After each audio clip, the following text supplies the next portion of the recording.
भानपुर शहर में संजीव और सविता अपने छोटे से परिवार के साथ खुशहाल जीवन बिता रहे थे, लेकिन सविता की आदतों के कारण उसकी बहू अक्सर उदास हो जाती थी। एक दोपहर जब सभी लोग खाने के टेबल पर साथ बैठे थे।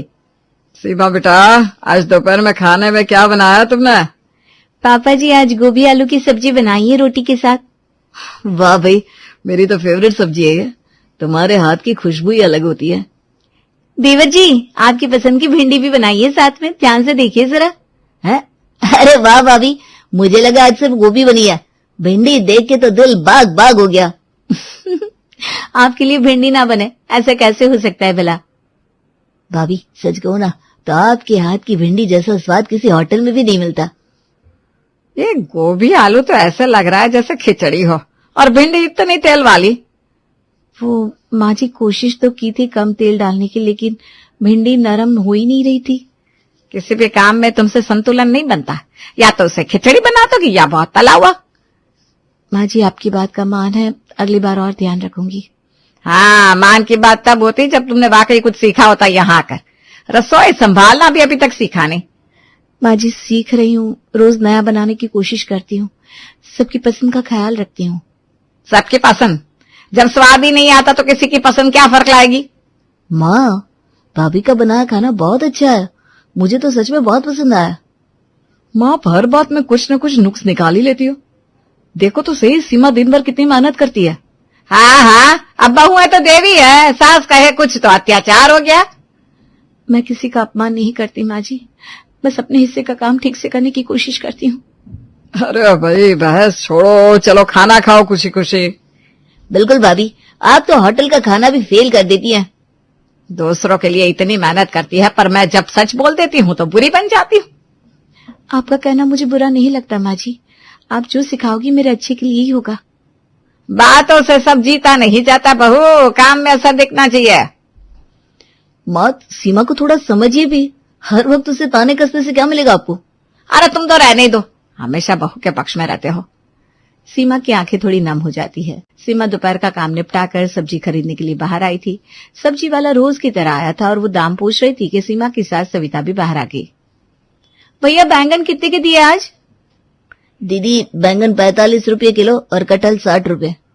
ठीक है भैया, बैंगन 1 किलो और कटहल आधा किलो तौल दो।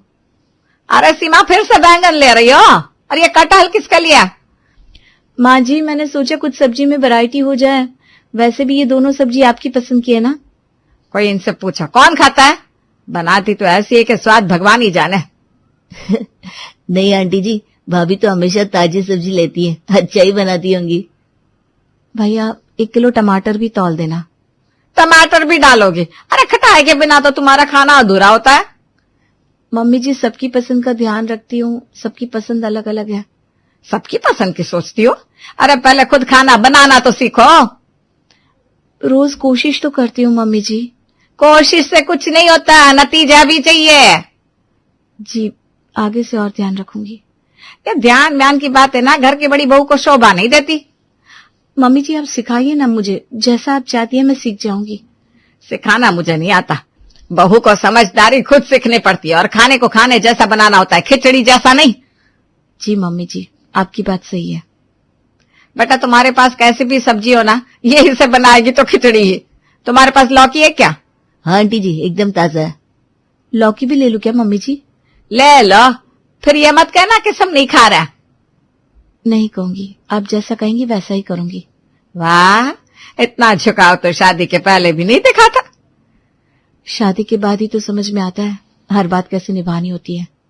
निभाना तो आता नहीं, बस आंसू बहाने आते हैं तुम्हें। आंसू थकान के होते हैं मम्मी जी, शिकायत के नहीं। तो फिर थकान मत दिखाओ, घर की औरतें थकती नहीं है, वो सहती हैं। जी, कोशिश तो कर ही रही हूँ कि सह भी लूं और मुस्कुरा भी लूं।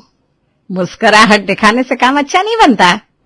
मम्मी जी, मैं तो मन से करती हूँ, शायद धीरे धीरे स्वाद भी आ जाए। जब तक आएगा ना, लोग बाहर खाना खाने लगेंगे।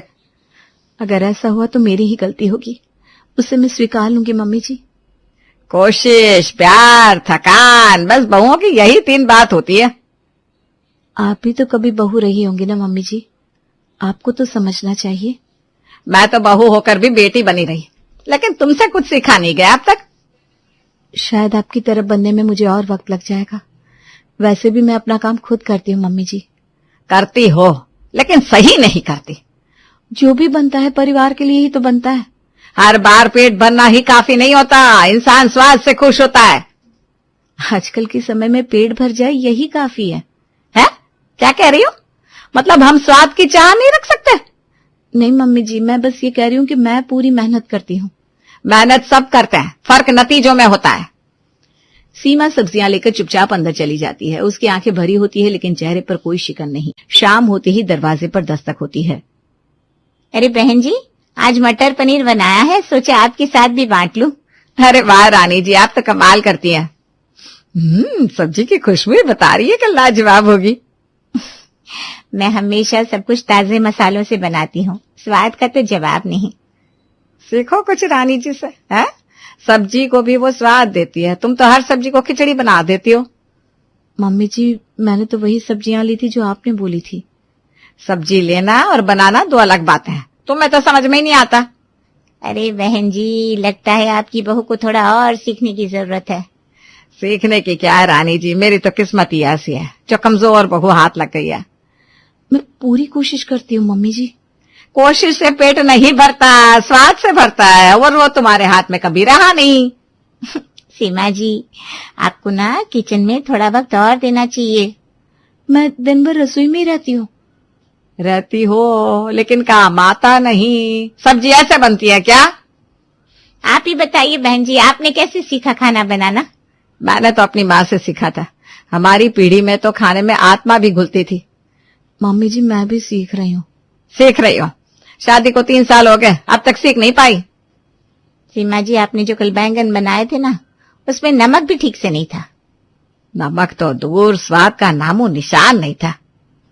आपने तो कुछ कहा नहीं उस वक्त। तो क्या हर बार मैं तुम्हें तुम्हारी गलतियां गिनाती बैठूं?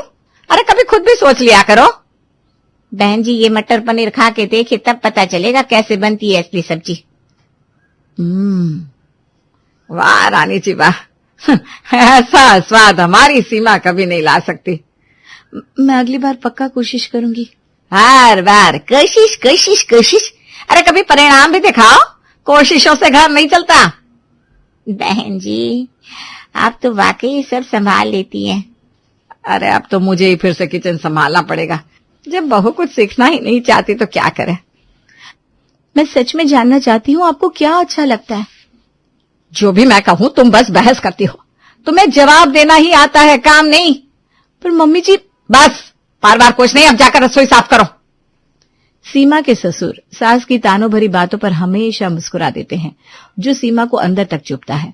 वो कुछ कहे बिना रसोई में चली जाती है, लेकिन दिल में टिस रह जाती है। रात को वो पहली बार ये बात अपने पति रोहन से करती है। एक बात कहूँ रोहन? हाँ कहो ना, सब ठीक है ना? आपने देखा आज मम्मी जी ने सबके सामने कैसे कहा कि मुझसे कुछ अच्छा बनता ही नहीं। अरे यार, वो तो रोज कुछ ना कुछ कहते रहती है, तुम दिल पे क्यों लेती हो? क्यों ना लो, बात कहने का भी एक तरीका होता है। और पापा जी वो तो हर बात पर बस मुस्कुरा देते हैं। हाँ तो वो तो ऐसी ही है, पता नहीं शायद टालने के लिए हंस देता है। आपको पता है रोहन, हर बार जब वो ताना देती है मुझे उतना बुरा नहीं लगता जितना तब जब पापा जी बस मुस्कुरा देते हैं जैसे मैं मजाक हूँ। सीमा देखो, मैं समझता हूँ, लेकिन उन्हें टोकना शायद उनके लिए मुश्किल होता है। और तुम क्यों इतना सोचती हो इन बातों को? क्यों ना सोचूं, सबके सामने बात बात पर मेरी तुलना, मेरी बेइज्जती, और फिर आप कुछ भी कहते नहीं। मैं कुछ कहूं भी तो क्या बदलेगा? मम्मी को तुम नहीं बदल सकती ना पापा को। तो फिर मैं ही बदल जाऊं, मैं सब सहती रहूं? आप देख रहे होते हो ना रोहन, फिर भी खामोश रहते हो। क्योंकि मैं नहीं चाहता कि हर दिन घर में झगड़ा हो। शांति बनाए रखना भी जरूरी है। शांति मेरी चुप्पी से बनी है रोहन, और वो चुप्पी अब भारी लगने लगी है। देखो, जब पापा, मैं, सुमित तीनों को खाना पसंद है तो फिर बाकी बातों का क्या मतलब? मतलब ये कि सब तारीफ करे तो ही मेरी मेहनत की कदर है, कोई ताना दे तो वो मजाक, और पापा की वो चुप हंसी वो मुझे तोड़ देती है। सीमा सच बताऊं, पापा कभी कभी मेरे साथ भी ऐसे ही रहता है, लेकिन उनका तरीका यही है, कम बोलना, टाल जाना। पर मैं टाली नहीं जा सकती रोहन, मैं घर का हिस्सा हूँ, दीवार नहीं। मेरे भी एहसास है। मैं जानता हूं, मैं कोशिश कर रहा हूं समझने की। तुम सही कह रही हो, देखो, मैं आपसे कोशिश करूंगा कि मैं तुम्हारे साथ खड़ा रहूं। कभी कभी बस इतना कह दो कि तुम समझते हो, सब आसान हो जाता है। मैं समझता हूं सीमा, और अब से जब भी कुछ गलत लगे मुझे बताना। ठीक है। सीमा को शायद जवाब नहीं चाहिए था, उसे बस ये यकीन चाहिए था कि उसकी बात भी सुनी जा रही है। अगले दिन डिनर का समय होता है। सीमा टेबल पर डिनर लगाती है तो देखती है वहां बाजार की सब्जी भी रखी है। ये बाजार की सब्जी क्यों मंगाई है? ये मैंने मंगवाई है क्योंकि मुझे वो कटहल की खिचड़ी नहीं खानी थी। मम्मी जी, ऐसा क्यों किया? आप तो जानती है मैं मेहनत से खाना बनाती हूँ। तुम्हें क्या है, तुम्हें तो सिर्फ वो खिचड़ी बनानी आती है जो आजकल बच्चों को खिलाते हैं। मैं खुद को अच्छे खाने का हक देती हूँ, समझी? सीमा चुप रहते हुए भी अंदर से दर्द महसूस करती है, लेकिन कुछ नहीं बोलती। भाभी, कच्चा कटहल तो बहुत स्वादिष्ट बनता है। हाँ जरूर, तुझे तो उसके हाथ का सड़ा हुआ खाना भी पसंद आ जाए। वैसे भी उसने कटहल की खिचड़ी बनाई होगी। माँ, ऐसा मत कहो, कटहल वाकई अच्छा बना है। एक बार तुम खाकर तो देखो। अरे तुम सब खाना खाओ, मुझे मेरा पसंदीदा खाना खाने दो। तुम्हें क्या परेशानी है? आपका पसंदीदा खाना? तो फिर क्या हमारी मेहनत कोई मायने नहीं रखती? तुम्हें क्या लगता है तुम्हारे हाथ का खाना ही हर किसी के लिए सबसे अच्छा होता है? भाभी के हाथ का खाना हमेशा अच्छा होता है माँ, तुम ये समझती क्यों नहीं हो? तुम्हें क्या समझाना है? तुम जो भी कहो, मुझे वो खाना चाहिए जो मुझे पसंद है। माँ बस, सबके पास अपनी पसंद होती है, लेकिन तुम हमेशा गलत समय पर गलत बात क्यों करती हो? अगर तुम लोग हमेशा मेरी पसंद का सम्मान नहीं कर सकते ना, तो मुझे अपनी जिंदगी पर ध्यान देने दो। मम्मी जी, मैं जानती हूँ आप जो कहती हैं वो सिर्फ आपके स्वाद के लिए होता है, लेकिन क्या कभी आपने ये सोचा है कि मैं कितनी थकती हूँ इन सब कामों में? अरे तुम कौन सी बड़ी थकान महसूस करती हो? मैंने तो अपने जमाने में बहुत कुछ किया है, तुमसे क्या तुलना। सबको तो मेरा खाना पसंद आता है मम्मी जी। देखो, सब खिचड़ी की तारीफ मटर पनीर की तरह करे ना तो मेरी गलती नहीं है। माँ जरा सोचो, अगर 3 लोग उस खाने से खुश हैं तो तुम्हें हमेशा दिक्कत क्यों होती है? तुम सब मेरे ऊपर ही दबाव डालते हो, हैं? बहू को रानी और मुझे बेकार का इंसान बना देते हो। ऐसा कुछ नहीं कहा माँ मैंने।